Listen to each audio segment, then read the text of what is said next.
Folks, for those of you who are here, we're getting a few more people admitted, and then we'll start the meeting. We've had a couple more people's names pop up. And we are live.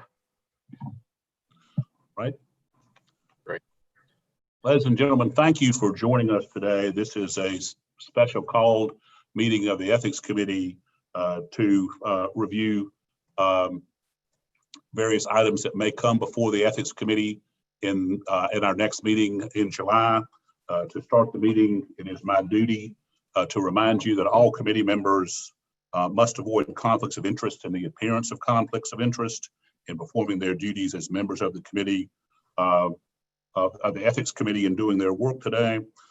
Any members of the committee who have a conflict of interest or perceive that they may have the appearance of a conflict of interest can note that now, or can advise us of that as it comes along. I'm sure that all of us, given the current situation, have been through a number of Zoom meetings and know how they work. However, I'm going to ask Peter or Brian Oten to give us just a little bit of a primer as to how the meeting will go forward today technically, and then we'll actually get started with our meeting. Peter?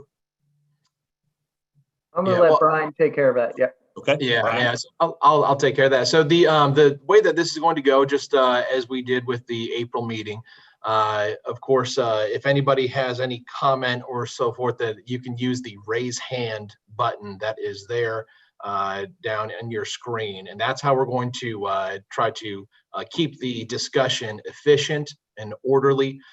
Instead of having everybody start talking over each other. Generally speaking, though, everyone will be on mute unless that person is recognized, at which point, of course, we'll unmute you, and you may have to click a button. You may see something that says the host has asked you to unmute, so please click unmute, and then you can address the group. But generally speaking, we're going to go through the agenda.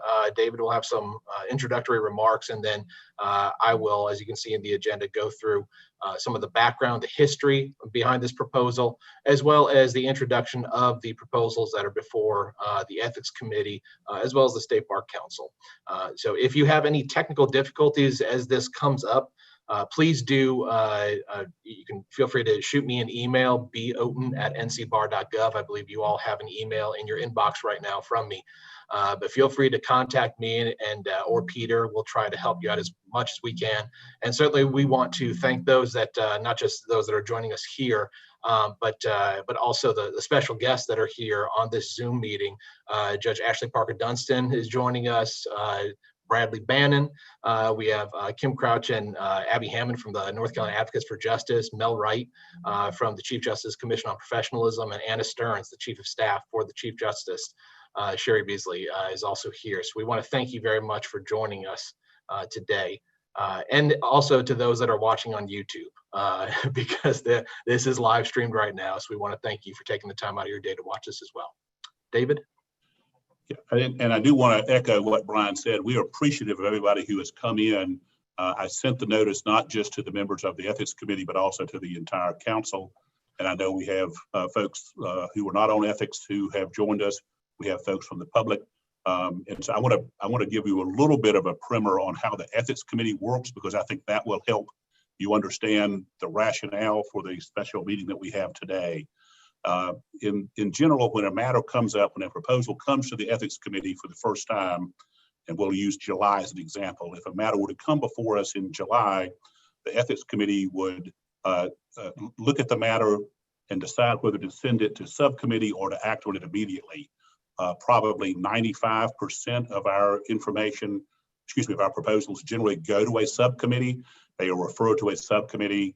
The chair appoints a subcommittee to deal with it, to review it, to go over the law and look at other at all the nuances of the proposal, then to draft a proposed opinion or to draft a rule change, and then that would come back to the Ethics Committee. Generally, what happens is the subcommittee makes a report back at the next meeting. So if a matter was sent to subcommittee in July, they would come back to us with a recommendation or an opinion in October. At that point, the Ethics Committee could do one of two things. It would discuss it and then either send the matter back to subcommittee or send it on to the entire State Bar Council for publication. If it went that route, it would be published in the next edition of the State Bar Quarterly to receive comments from the profession and from the public in general. And then in January, the Ethics Committee would review the comments we got from the public and from the profession. And then one of two things would happen. Either the Ethics Committee would having seen the comments, would decide to send it back to subcommittee for additional work to address those comments, or would send it on to the State Bar Council for adoption. A rule change works in essence the same way. They are put out for comment, and then ultimately they are adopted by the council or recommended by the council to the Supreme Court for a rule change. And that's in my purpose today, or my purpose in calling this special meeting today, was to alert the Ethics Committee and the council to a number of proposals that are going to be coming before us at our July meeting in just a couple of weeks. There are a number of proposals that have been circulated with respect to anti-discrimination language, social justice language. And I think, frankly, in light of the current situation, it is proper for us to address these kind of issues. Brian will give you a significant delve into the history of our previous attempts to modify the preamble and add some anti-discrimination language. But suffices to say that there was a proposal that passed the council 10 years ago to make a change to the preamble, and that went on to the Supreme Court, was not acted on by the Supreme Court. And so my thought was that if a proposal to amend the preamble comes back to the Ethics Committee in July, as it will, as I have asked today, that we reconsider that. If the Ethics Committee were to adopt the new language, given that it had already passed the council once, it might not be sent to a subcommittee for review, and therefore it would go straight to the council for publication. It seemed to me appropriate that the council know that this was a possibility, and that may not happen. It may be, in fact, that the matter is sent to subcommittee in July. I don't think that's what will happen, but I wanted us to be sure that the council had knowledge of what was going on and saw that this was an issue that could possibly be before then. Any matter that comes up could be referred to subcommittee. If it does, then they would report back to us in October, and further action would be taken then. These are not either ors. This is a series of, there are just several different proposals, all of which could be adopted, none of which could be adopted. It seemed to me that it was right for us to at least alert the council and give the Ethics Committee additional time to look at these issues, particularly given the history that the prior amendment had already passed council and been ratified by them, and might move more quickly through the process. So that's really the reason for the special meeting today. It is to inform the Ethics Committee and inform the council of this host of provisions that are going to be put before the Ethics Committee, and also to then have a discussion of those. So with those, I'm sorry, not too brief remarks, but with those remarks, let me move down the agenda and let Brian talk to you a little bit about the specifics of the proposals, and particularly the history surrounding the preamble issue. Great, thank you, David. I'm going to share my screen at this time, and I am just going to hope that everything is working all right. All right, does everybody see the full slide here, the first slide for this special meeting? Give me a quick nod, Yep. David, if you Good. don't mind. Thank you. Perfect. So like David said, we want to just go through some of the background so you all are fully aware of what happened really over a decade ago when discussing the first round of discussing anti-discrimination language being included in the rules of professional conduct. So David already covered the purpose of this meeting to discuss these different proposals. You'll see the proposals, of course, in the materials, particularly on the agenda. And of course, as David said, we'll go through this presentation of background and then have a moment for discussion. But we're going to first focus on the preamble. There's some other proposals about Rule 8.4G or Model Rule 8.4G, as well as a potential amendment to Rule 1.1 or the comments to 1.1 on competency. And we're going to discuss those separately. We're going to focus first on the preamble. So looking at the preamble to the North Carolina Rules of Professional Conduct, as David said, this was discussed some time ago.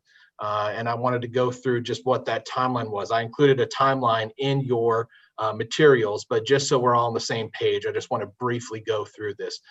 The first time that the council started discussing this notion was back in really 2008, I guess I should say. December 2007, the State Bar received a letter from the NAACP with a request for an amendment to Rule 3.8, which deals with special duties of a prosecutor. The amendment that was requested was to include anti-discrimination language in that particular rule. So in 2008, the State Bar Council, particularly the Ethics Committee, appointed a subcommittee to study this request. And they studied it for the entirety of 2008. But in the early part of that study, the subcommittee that was reviewing this request made a recommendation to pursue an amendment to the preamble separately from the amendment that was requested for 3.8. So we had essentially kind of it wasn't that the 3.8 request was discontinued. It was continued to be studied, but there was a new part of this study that was added, and that was this particular amendment to the preamble, including anti-discrimination language in the preamble. It was studied throughout 2008. In January 2009, a proposed amendment to the preamble was published. Over that following quarter, the State Bar did receive comments, concerns about some of the language and the implications thereof. And in April 2009, the proposed amendment was returned to that subcommittee for further study based upon the comments that were received during the prior quarter. When we got to July 2009, the proposed amendment to the preamble was entirely withdrawn. And at that point, the idea did not just die. In December of 2009, there was another letter received by the State Bar, this time from the North Carolina Association of Women Attorneys, requesting reconsideration of that preamble proposal. We also received a number of other letters. I believe maybe the Advocates for Justice had offered some letters of support as well, and some other groups from across the state. So again, in January 2010, a new subcommittee was formed to study this request to reconsider, including in the preamble, anti-discrimination language, but looking at some of the concerns that were previously raised from the prior proposal, and trying to craft some language that would be satisfactory to everybody, and to kind of settle some of the concerns that were previously raised. April 2010, there was another proposed amendment to the preamble that was published, and again, the State Bar did receive some comments. In July 2010, rather than returning the matter to subcommittee for further study, in July 2010, the Ethics Committee looked at the comments that had been received and essentially amended the proposal at that time and republished the proposed amendment to the preamble containing the anti-discrimination language. So once again, we have a publication going out to the profession after the July 2010 meeting. And over that quarter, it was published, comments were received, but in October 2010, the proposed amendment to the preamble and also to the scope, and that was one of the additional amendments following that July 2010 meeting. There was an amendment proposed to both the preamble as well as to the scope section of the Rules of Professional Conduct. But in October 2010, those proposed amendments were approved by the State Bar Council, and they were sent to the Supreme Court for approval. As David said before, though, the Supreme Court took no action on the approved language from the council. So just what language was that? What language did we have in October 2010? Well, it's here on your screen as well as in your materials. The preamble language here, you can see, while employed or engaged in a professional capacity, a lawyer should not discriminate on the basis of a person's race, gender, national origin, religion, age, disability, sexual orientation, or gender identity. This responsibility of non-discrimination does not limit a lawyer's right to advocate on any issue. Of course, in addition, like I said before, there was an amendment proposed to the scope. And this amendment was seeking to clarify that the preamble as well as the, well, I guess the comments, recognizing that the comments provide guidance to each rule, but that the preamble in particular reflects the aspirational goals of the legal profession. So this amendment to the scope was just, I guess, kind of clarifying the understanding that really existed, I would think forever, that the preamble really reflects aspirational goals, that it's not necessarily meant to be enforced, but it's supposed to embody the standards and the ideals of the profession. And so that's what that particular amendment to the scope was really focused on. Now, again, this language was approved by the council, sent to the Supreme Court, but the Supreme Court did not take action. And then, of course, that was 2010, and here we are in 2020. What happened in between then? Well, and we're going to get into a lot more about this with the other proposal that's going to be on the table. But you had ABA Model Rule 8.4G adopted by the ABA in 2016. They studied this for about 2 years, and I think that's really kind of giving it a much shorter time frame. They'd been studying this for some time, but I think the real kind of intense study of this particular rule started in 2014 and ultimately adopted in 2016. And you see here that they added to the Model Rules of Professional Conduct this particular provision. It is professional misconduct for a lawyer to engage in conduct that the lawyer knows or reasonably should know is harassment or discrimination on the basis of race, sex, religion, national origin, ethnicity, disability, age, sexual orientation, gender identity, marital status, or socioeconomic status in conduct related to the practice of law. This paragraph does not limit the ability of a lawyer to accept, decline, or withdraw from a representation in accordance with Rule 1.16. This paragraph does not preclude legitimate advocacy legitimate advice or advocacy consistent with these rules. And as I noted in the materials there, that some type of anti-discrimination language either was previously adopted or has since been adopted as a rule provision or comments to the rules in 36 different states, and that includes the District of Columbia. So 36 out of 51 states, including the District of Columbia, have adopted some sort of language to this effect. So that happened in 2016, and that's what brings us to the proposal today.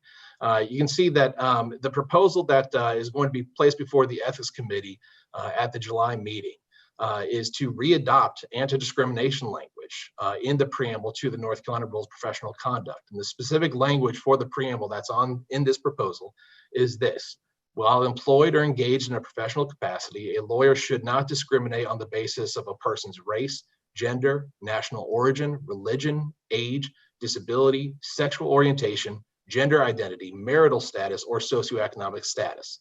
This responsibility of non-discrimination does not limit a lawyer's right to advocate on any issue, nor does this responsibility limit the prerogative of a lawyer to accept, decline, or withdraw from a representation in accordance with these rules. You can see here that this language is slightly different from the language that was previously approved by the council in 2010. Really, the only difference, though, is that we have two additional statuses, or I should say it's two additional bases that are added to the list upon which a lawyer should not discriminate. Those two are marital status and socioeconomic status. Otherwise, that list of bases is the same. This last sentence is also new.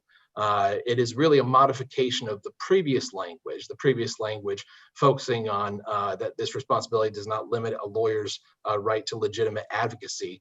And this one reflects that as well, but also adds that this responsibility doesn't limit the prerogative of a lawyer to accept, decline, or terminate a representation in accordance with these rules.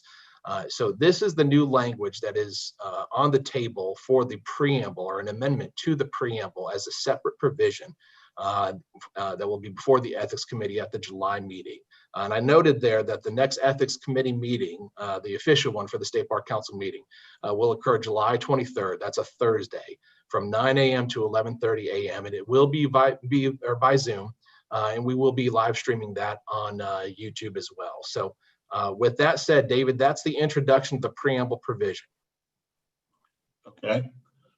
Ladies and gentlemen, it's the reason that again, that we thought that the council should know about this and the Ethics Committee is that while this language has some minor differences from what has previously been adopted by the council, it is not so different that it might not go directly to the council without going to subcommittee and ethics, if that's the will of the ethics committee.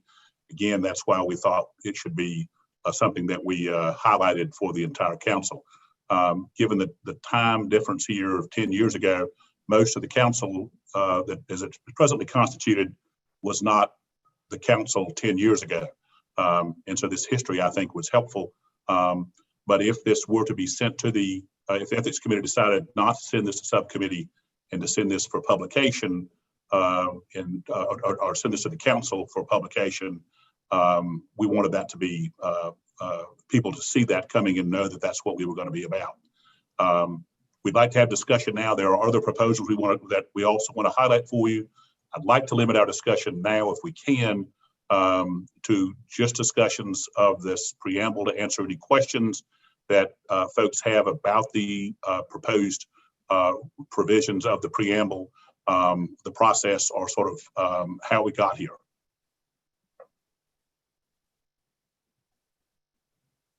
We're not planning on taking any votes today. I put that in the notice that there would be no votes taken. This is really just an informational session and to see if there are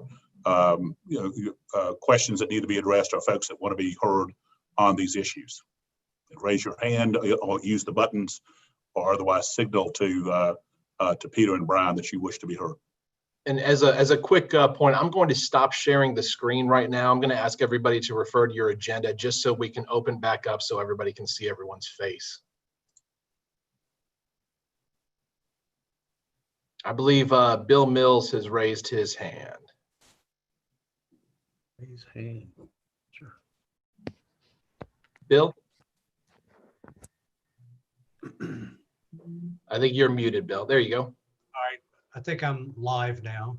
Yes, you are. I will not be long. I totally support that this change in our preamble, and I hope that in July that we will, in short order, decide to send it to council for approval for publication or whatever the appropriate process is. I think it's our decision to publish. I hope that we publish it. I hope we adopt it. And I certainly think that our present Supreme Court is not about to adopt it and approve it once we send it to them. We have a very different lay of the land. And I think that this is a no-brainer. That's all I've got to say. Thank you, Bill. You're welcome. Todd Brown, I saw that you were unmuted. Were you wanted to address the group? Yeah, I don't see my raise hand button, so I unmuted myself. Sure. Brian, I just had one question. I thought one of your slides indicated that, I guess back in 2014, there were 36 states that had adopted this preamble revision or something to that effect. And if that's true, has the number increased since the last time we visited this issue? No, that's a quick clarification. That number of 36 different jurisdictions is as of, I guess it's about last week. The ABA started studying their potential adoption of Model Rule 8.4G in 2014 and ultimately adopted that language in 2016. But a number of jurisdictions already had anti-discrimination language in either their rules or their comments at the time that the ABA was conducting its study and took its action. And then, of course, some followed the ABA's lead after that in adopting their rules. So I don't have that breakdown of who had adopted things before 2014 and who was after the ABA model, but the number of 36 different jurisdictions in having this language or having anti-discrimination language in either their rules or the comments of their rules is 36, and that's really as of last week. Okay, that's what I was interested in. Thank you very much. I think Ted Edwards, you had your hand up. Yes, Brian, thank you. I'm very much in favor of the anti-discrimination language. The only question that I have is I want to be sure I understand what's meant by socioeconomic status.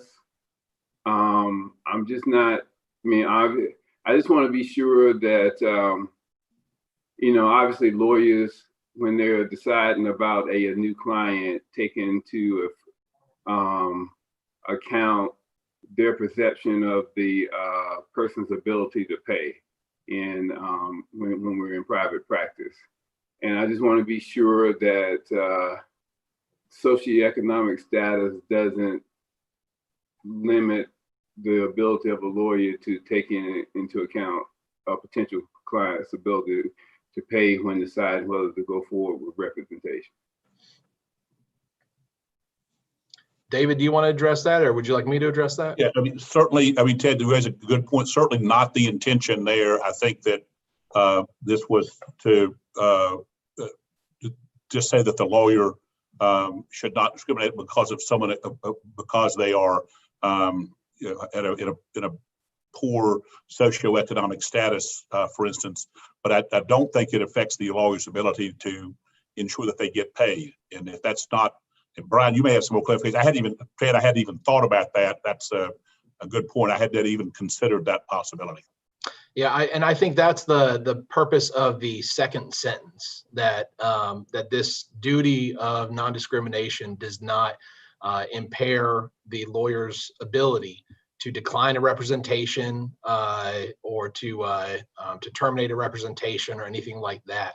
It is really, I think, the idea behind this, and from what I've seen from other states, the idea is that in the course of representing a client, in the course of providing professional services, that you essentially don't treat somebody differently, poorly, because of their socioeconomic status. Not necessarily that you choose to or to not represent somebody based upon one of these bases. And I think that's the purpose of the second sentence, that says that this is not supposed to limit the prerogative of the lawyer to accept, decline, or terminate representation. I see Ripley Rand has his hand up. Hey, Brian, thank you. I was curious as to that first phrase in the proposed amendment to the preamble that says, while employed or engaged in a professional capacity. I was curious as to the thought process behind that and what the meaning of those phrases as proposed are. Engaged and employed seem to be limited only to in the course of an engagement or doing legal work, but there are plenty of other ways in which lawyers serve in a professional capacity that I think this rule ought to apply to. And so I was just curious as to what the thought process behind that limitation was, including like service on this committee is not really being employed or engaged in a professional capacity if you're talking about an engagement to work for somebody. Sure. Well, I would, for one, I want to clarify that, this would be a provision in the preamble just reflecting the aspirational goals and not necessarily a rule to be enforced. But as far as the meaning behind that, I would actually defer to, or like to hear some comments, whether it's from David or some of the other folks that were around that crafted this. I know Brad Bannon was here. Alice is on the line as well. Just as far as what led the committee, because that language, while employed or engaged in a professional capacity, is taken from the old provision that was previously approved by the council. So I don't know if anybody, I see Alice, you have your hand raised. I'd love to hear your thoughts, Alice. Okay, thank you, Brian. And I'm sorry, my real image is so much less professional than my professional photo, but I hope y'all will put up with that. So that language really came out of the rather strenuous debate that happened at the time we were looking at the preamble. Even though it was in the preamble and it was aspirational, there was a lot of concern at that time that it was somehow an effort to create a new way of disciplining lawyers. So it was really, that provision I think was a negotiated provision to actually have it apply to the context of representation and actual legal work on behalf of a client. I think the point actually is really well taken, that there are plenty of things that lawyers do in their professional capacities that are not strictly the representation of clients. And perhaps that language should be expanded to say in a professional capacity. The preamble does, our rules apply to lawyers as lawyers, not lawyers in their, personal lives. So I think there does need to be some limitation recognized in that regard. But really all I wanted to add was that was really negotiated language from that time. I think also, Ripley, that the word engagement there was not intended to be duplicative of employment. I think we thought of that as exactly what you mentioned. We're engaged in professional activity now, but this is not employment. And so, or service on a pro bono board or something like that. I think that there was an attempt to say to cover people's activities, lawyers' activities, while they were acting in that professional capacity. And that's why we used both employed and engaged, but it was not to connote an engagement in terms of a professional engagement letter, something like that. I see Warren and Darren have their hands up. We address Warren first. I would hope that a professional capacity includes hiring and firing and treatment of employees in the professional workplace. That's all I have. Thank you, Warren. Darren?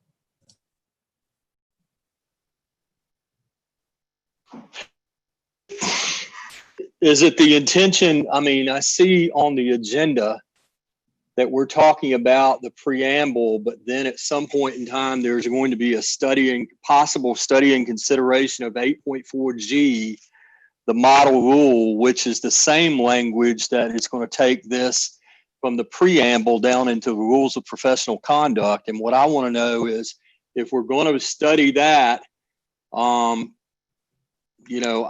is it one or the other? Or are we going to, are we going to stop if it's in the preamble, or are we going to continue to study whether it goes down into the the body of the rules, so that it is, something that can be found a violation of professional conduct?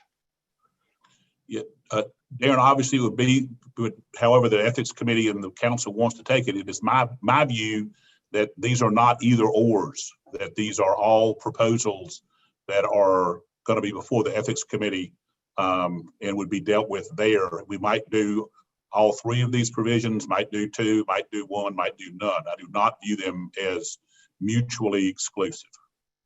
That's at least my view as a member of the ethics committee. Then if we're going to, if we decide at some point in time that 8.4G needs to be put in from the model rules, then why do we need the preamble?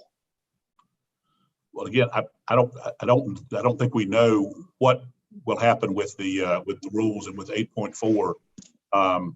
And I think it should always, at least in my view, should always be our aspirational goal that we would not have discrimination on the basis of these categories. Well, I support the preamble idea. I didn't back in 2010 when we voted it, because I'm one of a very few on here that were a council member then. But I don't have a problem with it going into preamble. I do have a problem with it going into the rules of professional conduct. So I just want to say that. If I could add something, David, I think Darren, I understand your perspective, and I think to think about the preamble does reference our different responsibilities that are found in the rules in a variety of ways. So I do think that there can be a reference in both the preamble and a rule if the council decides to adopt a rule. But the other thing that I would point out, just as far as the study and just the consideration of the idea here, Rule 8.4G, I included a chart in your materials with all the different language that has been adopted by the different jurisdictions that have some sort of anti-discrimination language in either their comments or their rules. And you see from that chart that the language, I think there's really just a very small number of jurisdictions, if not just two, that adopted ABA Model Rule 8.4G exactly as it's written. Many jurisdictions have amended that, or they have come up with their own language trying to address the different concerns that they have with that language as it's being placed into the rule. So I think that is still on the table. Really, the reference to Model Rule 8.4G is kind of the starting place to that particular discussion. I see Darren has his hand up again. Yeah, I would hope that if we're going to do that, I hope you guys have already studied whether or not any of those jurisdictions that have passed that in their rules of professional conduct, whether there's been any discipline actions for that at this point in time. I don't think I just was looking it up. I don't think the U.S. Supreme Court passed on the issue of whether religious freedom can be a basis. I think that is the Bakery case in Colorado. And my concern when we were looking at this at the very beginning in 2010, when I first came on council, is the fact that I had a Catholic lawyer in my jurisdiction who said, I have a religious problem representing a same-sex couple on adoptions. And, like I said, I don't think the preamble is as much heartburn as if it went into the professional rules of conduct, because the U.S. Supreme Court hasn't even decided whether that lawyer's basis for not wanting to represent a same-sex couple is discrimination yet. And so I don't want to jump the gun and put something in there that the Supreme Court hasn't even decided on yet. And there may be some more constitutional scholars on here that I'm not, who know whether the Supreme Court has ruled otherwise, but that's the case that comes to mind to me. And that's my concern with getting it. And I know it probably isn't what we're talking about today, but I'm more concerned about if we put it in the preamble, is it going to find its way down into the rules of professional conduct? And I will fight to the nth degree on that issue. Thank you, Darren. Just for what it's worth, I have put a request out there and received some feedback from the National Organization of Bar Council on the question of whether or not the jurisdictions that have adopted anti-discrimination have seen an increase in grievances. The initial report that I received back is no, they have not. But I think that is a part of the study that will need to take place. But it's a good point. It's something that I'm very much pursuing. I think Jay White has his hand up. Yes, I did. What I would like to know a little bit more information about, and it sounds like David and his committee hasn't decided what's going to be done in July, but I certainly would like to be able to make certain that the people in my jurisdiction know what is potentially up for vote. Is it the preamble? Is it the model? What are we talking about, so that I can adequately, or as best I can, represent what their feelings are, whether it's the preamble, whether it's a rules change, or what are we going to do. So it would be very important to know what is the format and what definitely will not be heard in July, so that the appropriate response can be made, at least from my jurisdiction. Thank you. Yeah, and I think, Jay, what will happen is what happens with any proposal that comes before the Ethics Committee. It'll be all these will be on the agenda that'll be published on EDDS, and then the Ethics Committee will decide what to send to subcommittee and what not to send to subcommittee. I can't presage what the committee will do with that. And given the fact that there are 36 states that have adopted some variation of the model rule, and that even they can't agree that only 2 of them have exactly the same language, I think I know what I would view in terms of how we would have to look at before we made any decision, or ethics made any decision about putting anything in the to change the rules. We'd have to study that and see what the pluses and minuses were of the various jurisdictions, what they'd found out and what the different language was that was used, and compare those to see what really we wanted to do. So I don't have any idea what the committee will do when it meets in July. But all of these proposals have been brought forward to the Ethics Committee, and they will all be up for discussion in the Ethics Committee in July. Everett?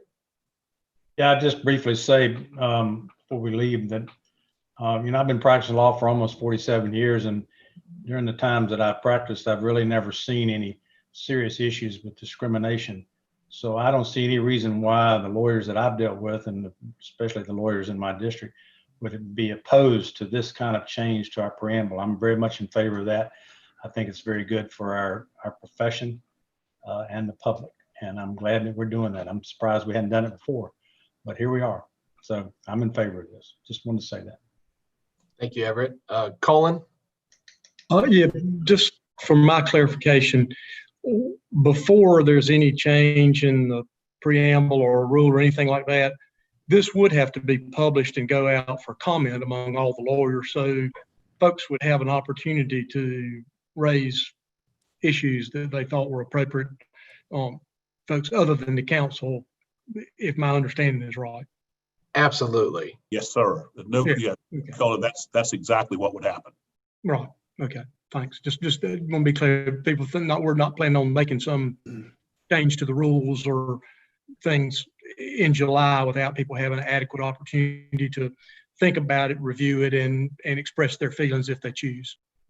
No, that's what I mean. The Ethics Committee occasionally comes in for moving quite slowly, and some of my brethren and sister on grievance talk about that. But the process is a deliberative one, and nothing would be adopted until it had gone out. That it had gone out for publication in the Bar Journal. We had received comment and then dealt with whatever comments came. So there's a built-in delay. It's a little like, I hate to use it because it blackens the reputation of the Ethics Committee to say we're like the U.S. Senate, but this is the saucer into which the coffee gets poured to cool. David and Brian, this is Todd. I've got a question. Yes, sir. Brian, I'm looking at the information you sent me, you sent the group. Is page 33 the one where you've listed the states that have adopted the rules, states that have a comment, and states that have taken no action? That should be correct, yes. My question is not having the background, which of those states, if any, have done what we are proposing, which is one of the options we're proposing, which is simply to include aspirational language in the preamble versus putting it in a rule which is enforceable. The comments, I guess, are really not enforceable. Preamble is certainly not enforceable. So I want to know which states have done what we have on the table as one of our options, which is just to put it in the preamble, which is aspirational, but certainly you can't be disciplined for it, even if you violate everything in the preamble. To my knowledge, based on the research that we've done here on the ethics staff, no other state has put this type of language in the preamble. It's been focused on the rules or the comments. David, I would ask that, before you bring this up in July, it would be interesting to me to know if we can confirm that no other state has put this in the preamble. So we would be the only state that has put it in the preamble, which is simply aspirational. So can we do that? And I guess, can you, I'm assuming that the ethics rules haven't changed since I left the committee years ago.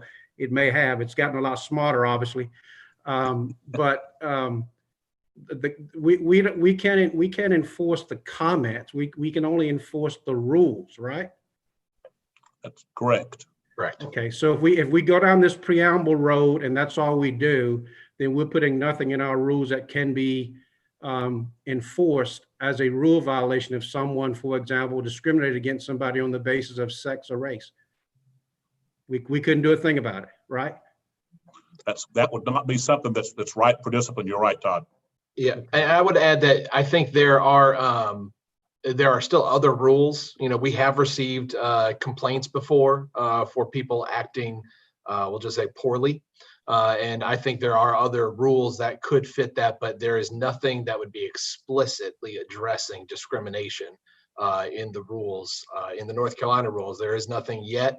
And certainly you're right. If it's only in the preamble, we would be left to using other rules.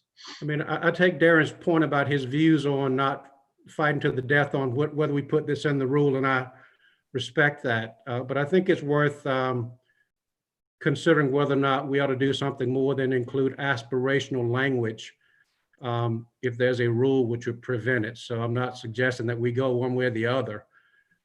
You know, it may, as I read this language, it may be that if somebody doesn't want to represent somebody that's LGBTQ, for example, the second paragraph might allow them to decline that representation with impunity, quite frankly. So I think all of these, my point is, I think these are worthy of discussion without forming, you know, predetermined outcomes here. I think these are worthy of discussion, and given where we are today, where we have gotten over the last couple of months, and what we now know to be a different view on a lot of things in this country, it may be worth doing something more than simply something that is aspirational. And so I want to make sure that I put my 2 cents in as we discuss these issues as well. Thank you, Todd.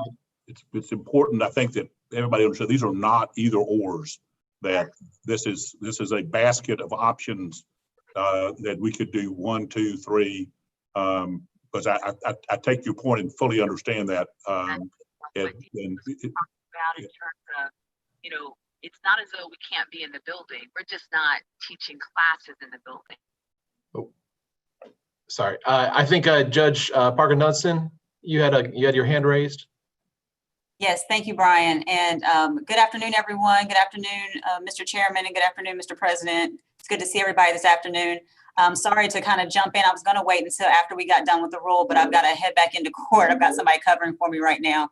But I did want to just give my quick 2 cents on the rule change / preamble. And just my ask would be, as someone who has experienced all three of those, at least three of those types of discrimination as a Black female, as well as a young person, that I don't speak for all Black female attorneys or young people or females or Black attorneys. But I will say that discrimination does occur, and it does occur in this profession.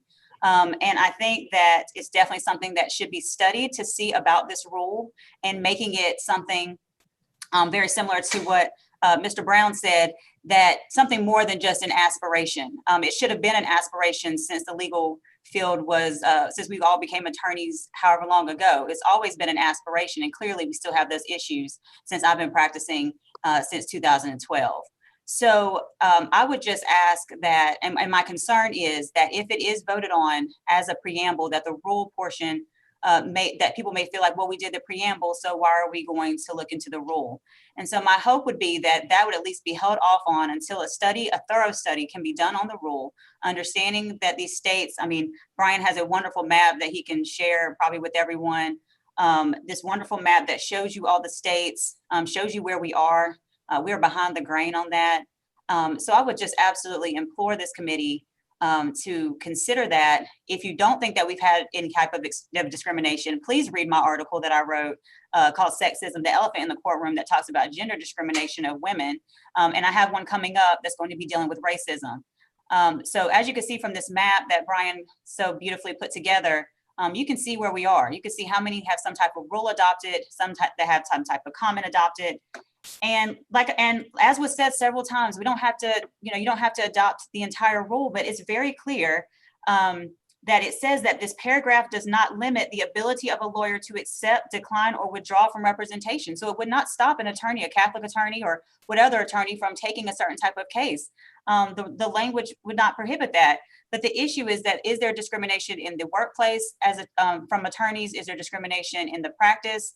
Unfortunately, I would say the answer is yes. And so I definitely think that we need to study this, not only because of the times that we're dealing with, but because of the responsibility that we have as attorneys to be the most professional and ethical that we can be. And so I just, like I said, implore this committee to please take a strong look at this rule 8.4G, study that. If you would like me to serve on a committee to help study that, I'd be more than happy to do that. But I don't think that the preamble has any teeth. I don't think it's enough. And I think that before the preamble is considered, that we need to study this rule in addition to any vote with the preamble. So thank you for your time. Thank you, Your Honor. Appreciate you being with us today. Judge. Can I be heard? Yes, Dorothy. Thank you. And Judge Dunstan and Mr. Brown, they took a lot of what I was wanting to state right now. I won't belabor it by repeating everything that they said, but Judge Dunstan is absolutely correct. There are lots of people who have experienced these different types of discrimination. I think it's been a long time coming. We should have had, like she said, these aspirations before, and now it's time for us to act. And I'm concerned that I don't know where I fall necessarily about how we do it in the rules, but I do think it needs to be in the rules in some way, because I don't want any of those groups or any of these groups, which I also fall in some of those groups. I don't want any of the groups to feel like we're just trying to appease them by putting something in a preamble where we're not actually having some mechanism in which we can enforce something. We are seeing definitely during these days and times that it's necessary, unfortunately. It's just necessary. And so I just wanted to add that piece. Like I said, I agree 100% with everything that Judge Dunstan said, as well as Mr. Brown, that we do need to have an in-depth study and we should look at this, but we should not close the door on putting it in a rule so that there could be some kind of action that we can take on it. And I was going to ask the question about how much we've actually had people to voice concerns or bring claims against an attorney based on some of these things. And I think you spoke to some of that a little bit, Brian. But I would be interested in hearing the actual numbers about, these different groups, people that's a part of these different groups who've actually made claims and try to bring claims against an attorney because of some of these things. I think that would be helpful for people to know. Some people are emotion driven, some people are data driven. And I think that the data is going to be big for a lot of people. So I think that would be important for us to include that. But I just don't, like I said, the gist of what I want you to get, or what I'm saying is that I just don't want I don't want any of those groups to feel like we're just trying to appease them and give them a little nugget that we hear you, but we're not going to do anything to completely act on it. I think we should completely act in some way. Thank you for giving me the time. Thank you, Dorothy. I believe, Julie, did you have your hand up? I did have my hand up, and I don't want to belabor it, but as someone who serves on grievance, and I think it's important to be able to do something with the rules, I agree that we don't need to just give lip service to saying that we are opposed to things. I think that in this time when these issues are very much highlighted, a lot of people want to say, I'm in agreement, I'm in agreement, I'm in agreement, but it's the time to actually take some action. So I just wanted to ditto that. Thank you, Julie. Mark Enriquez. I think Dorothy said it well, and I would say I'm inclined to support something in the rule as opposed to just the preamble. I think those are good points. I think this is a serious issue, and I would urge the Ethics Committee to look at a potential rule change. Which agree, it's not an either or. I'm supportive of the change to the preamble we're discussing, but I think putting it in the rule would be appropriate, and that's the way I would be inclined to go. Thank you, Mark. Brian, are there other hands up on this? I was going to suggest we shift gears a little bit. We're beginning to talk about the rule when we were trying to sort of keep things separate, but it looks like we may have come to the end of the preamble conversation and can move into the rule conversation. However, I don't want to cut off if people have comments. As I said, these are not either or. This is all very much, I think works. It meshes together as to how you have aspirational goals and how you then implement what you say you really are about. So I'm happy to continue to talk about the preamble, or it would seem appropriate about now. We've been about an hour. We may want to shift into a discussion of the rules so that we have time to make sure that we are able to provide some background and then hear from people on that. But if people have more preamble comments, please put your unmutes or put your hands up right now so we can, before we move on. nobody's stopped from coming back. As we know in the Ethics Committee, there's no horse that doesn't get beat a lot. So we can always come back to it, but it's appropriate now to shift, Brian, unless you see hands, for us to shift into a discussion about the rules, if that's appropriate. Yeah, I do not see any additional hands. So I'll just go ahead into the additional proposals. That's all right with you, David? Yes, sir. All right. So I'm going to go back to this PowerPoint. And so we have this. Now, I'm not going to spend a lot of time on this because I believe we just covered a great deal about the additional proposal regarding Model Rule 8.4G. And really, there are two proposals that have been surfaced here, and that would be, of course, the study and consideration of adopting the ABA Model Rule 8.4G or some revised version, as well as different proposals, the study and consideration of adopting a new comment to Rule 1.1 that deals with competency. And the comment would talk about a lawyer's need to be aware of implicit bias and cultural differences that can impact a particular representation. So starting with the Model Rule 8.4G, and I believe Judge Dunstan had referenced this before. This is a map that I put together of the different states that have taken and what action they've taken. The blue states are the states that have adopted anti-discrimination language in their rules of professional conduct, while the yellow states are the states that have adopted anti-discrimination language in the comments to their rules of professional conduct. Most of those comments, if not all of the comments, are tied to Rule 8.4D, which of course says that it's professional misconduct for a lawyer to engage in conduct that's prejudicial to the administration of justice. So that's how they tie that in. The comment basically goes into additional thoughts on how discriminatory conduct is prejudicial to the administration of justice. I would encourage you all to look at excuse me, I'll stay on this one. I would encourage you all to look at the chart that is in your materials. There's really two charts. One chart is from the ABA. It's from October of 2019, and it just notes the different action in the different jurisdictions as far as adopting the model rule provision versus perhaps they've had language in their rules before the model rule 8.4G was adopted. Or if they've only focused on the comments, or if they've taken no action at all. So there's that ABA chart, but then the chart after that is essentially a spreadsheet that I put together with the significant help of Suzanne Lever to include the different language that has been adopted. So you can see the variety of language that's out there by jurisdiction. And the chart notes whether this is a rule provision and what that provision is, or a comment and what rule that comment is tied to. And then you'll see the actual language. Now, I'll tell you that some jurisdictions, California comes to mind, have very lengthy rules. And I did not include all of the language. I kind of included the first part of it so you can get a taste of what language they chose for their particular amendment. But if you want to see the entirety of the rule, then the rule is noted there, so you can look it up. Everything is available online as well. But nevertheless, I would commend that to you just so you could take a look at that and get a sense of what is out there. Because like I said, there's a great variety of different language that has been thought about, that's been kind of crafted and changed and just ultimately adopted by these different jurisdictions that try to address the different concerns that I think have been expressed very well here today. So that's one provision, that's one proposal that I think everyone is aware of. The second proposal, and of course I will add that the proposal is a study and consideration of adopting some sort of provision in the rules of professional conduct. The other proposal is the study and consideration of adopting a new comment to Rule 1.1, which of course deals with competency.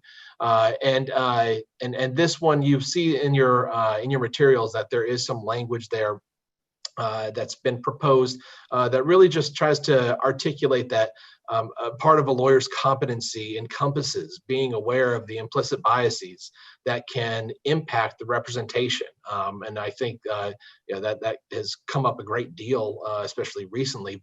But to know what a lawyer may bring to a representation, what the client may have, and just how that can affect the relationship, the communication, and ultimately achieving the goals to the best of our abilities that the client has set out for the representation.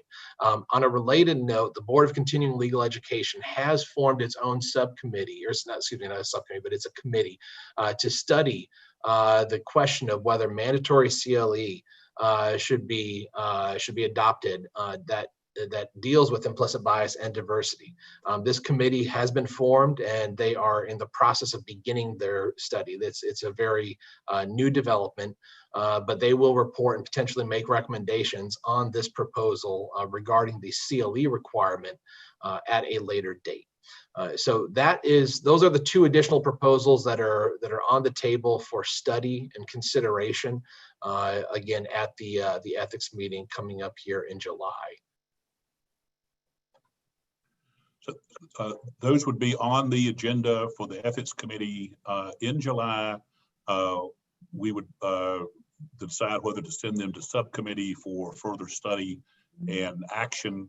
The fact that the CLE committee is already, the CLE board has a committee already studying this would certainly be something that we want to see where they are in that process. I think that would inform the subcommittee that is that looks at those if they are sent to subcommittee. But I think that's those are again provisions or proposals that have come to us, all of which would be on the table for discussion and action by the Ethics Committee, assignment to subcommittee, or whatever action the Ethics Committee wished to take. Again, our thought was that the Ethics Committee should get a preview of this, and also that the entire council should see this, because we view this as there was a basket of proposals, and while they're not mutually exclusive, they are interconnected. So I think with that, we're prepared to have discussion on these topics and sort of see where folks are, what they have to bring to the table, what they want to tell us about these. And again, I realize some of you are just seeing this, if not for the first time, only fairly recently. See, Julie has her hand raised. I would just say I was very encouraged to see that the CLE committee is thinking about putting a requirement for CLE. We have said as a profession that we think it's important that people follow ethics. And so we not only want you to do your regular hours, we want you to have ethical hours. We have then said that we think it's important because of the substance abuse issue that's out there that you need the substance abuse hours. And we now have said you need to come to the 21st century and do technology. So now you need technology hours. If we truly believe that it is time for us to be anti-discrimination, then we need some implicit bias CLE as well. Thank you, Julie.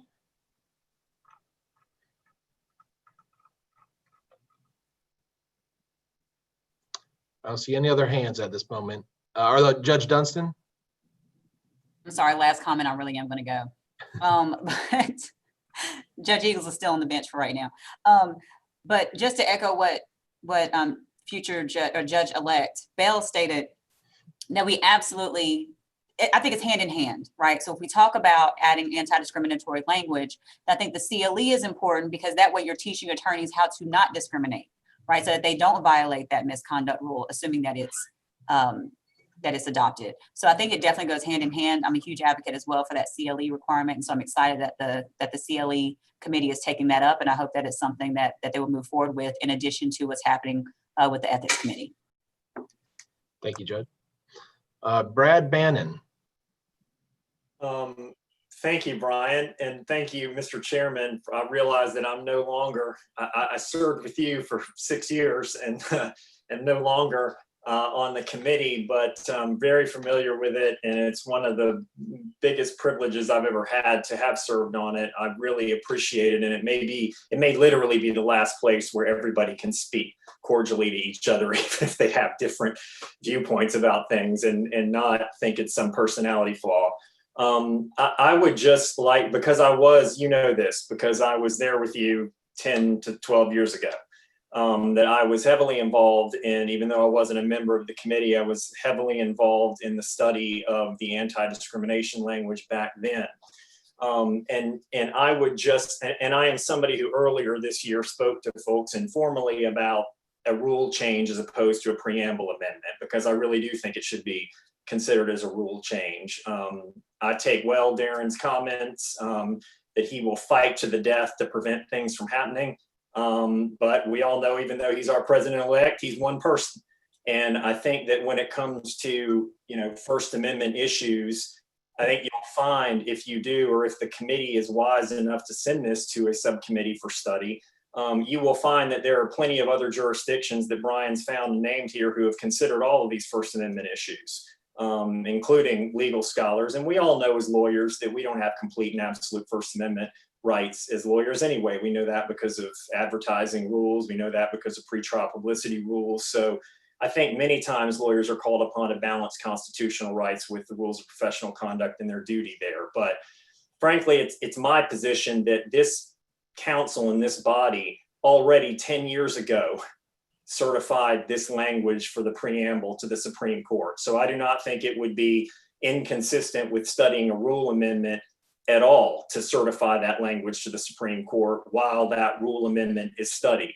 You know, elections have consequences. There's a different Supreme Court now. It would shock me to my core if this wasn't readily adopted by the Supreme Court, if all this body did was recertify what it did 10 years ago.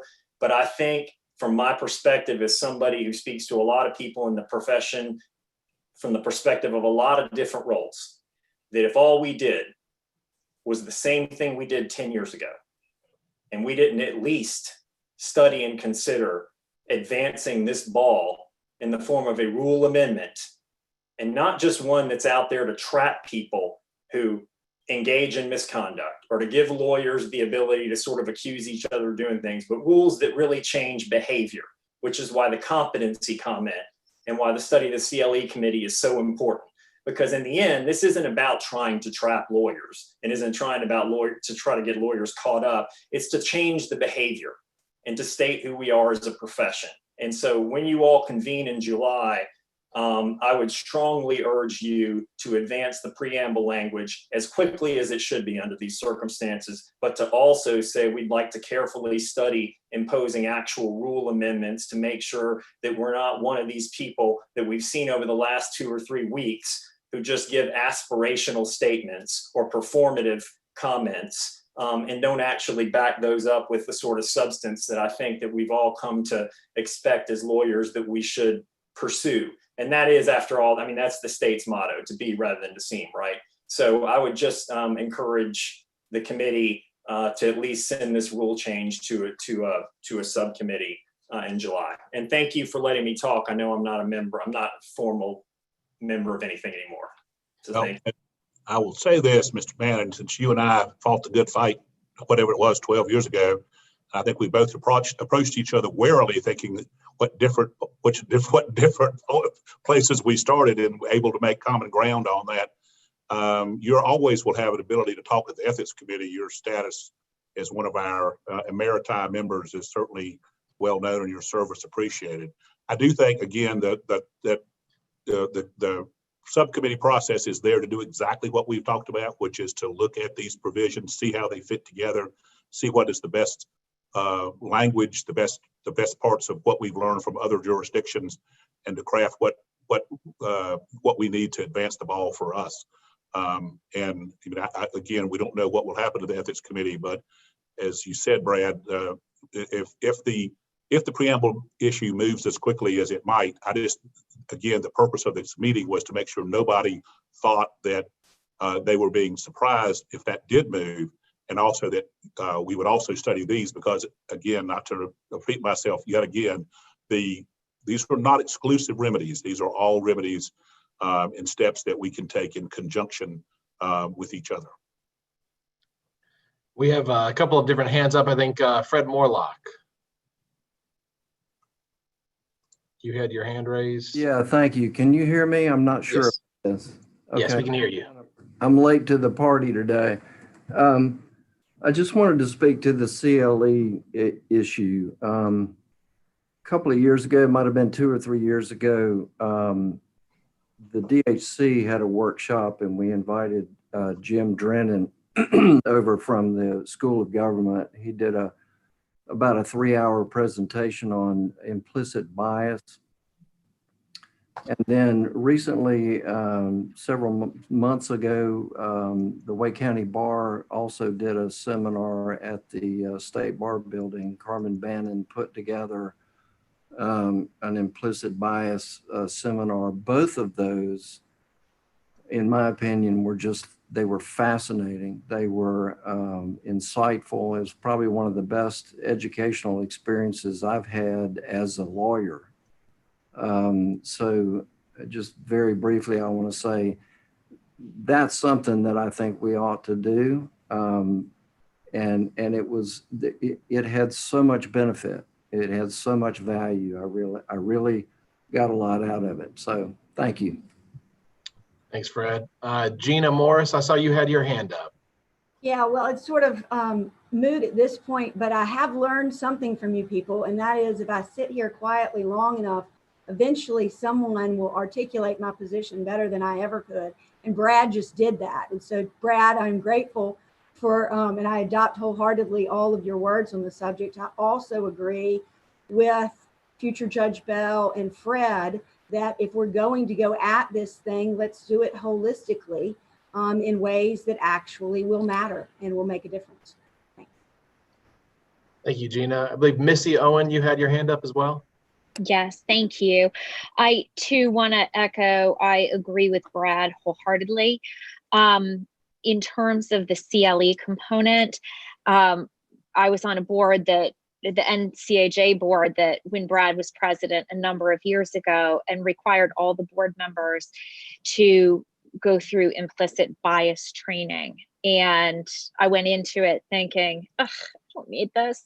And I think anybody who has undergone implicit bias training leaves saying, I absolutely needed that. So that's thing one. The other thing that I fully support us exploring, I think the preamble is a no-brainer. I think that the rule exploration must be done because I agree that we are beyond the point of being aspirational at this point. And it might not necessarily be through the ethics committee, but I think that we should also be considering as a bar how we respond to mentorship, because I think discrimination is reflected in the makeup of who our 40 and 50 and 60-year-old lawyers are. And I think we need to consider what our history has done to create that and what we need to be doing differently so that our lawyers reflect our communities. Thank you, Missy. I don't believe anyone else has their hand up at this time. Well, ladies and gentlemen, we don't want to cut off any discussion. We had I asked you to hold 2 to 4. We're happy to stay and talk as long as you want. In fact, that's what the Ethics Committee always wants to do. And I want to tell Judge Dunstan she's already qualified. She said earlier that she didn't want to go back and say something again that she'd already said. That's what we're all about. So she needs to be put on the Ethics Committee. If this is your last chance, folks, to talk at this meeting, raise your hand now.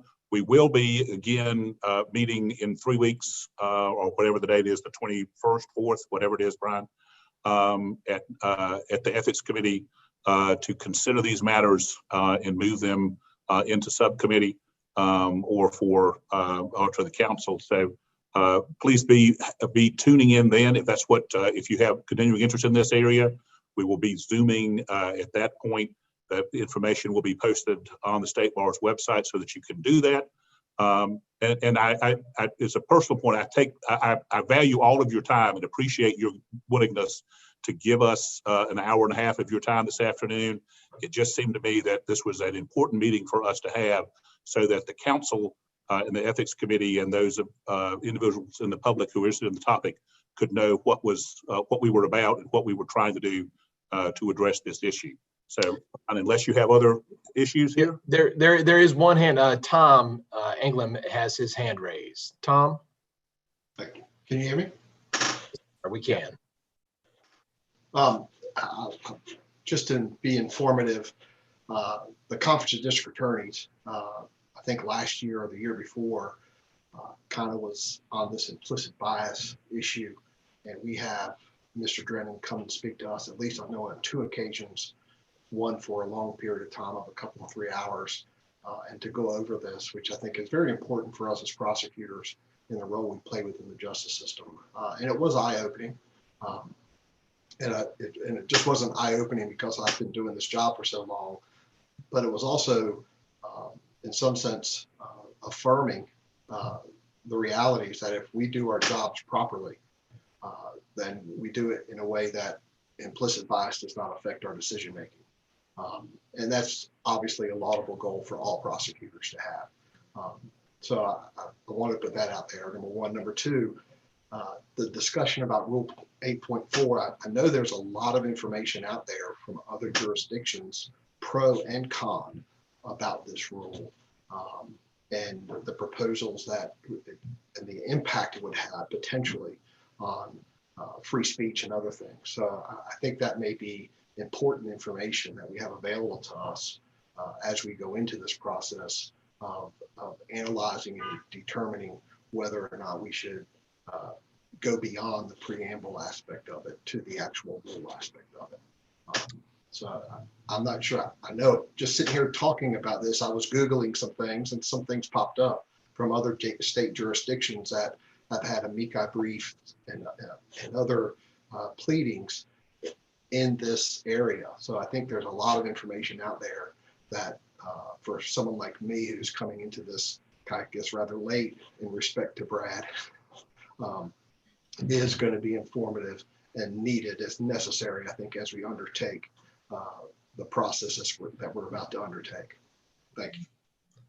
Thanks, Tom. And just to follow up on that, and to be clear, I totally agree with what you said, Tom, as far as the really abundance of information out there. The ABA had a pretty hard-fought battle about the model rule provision, and any study that is undertaken by this body to look into Rule 8.4G or Model Rule 8.4G will have a great deal of information.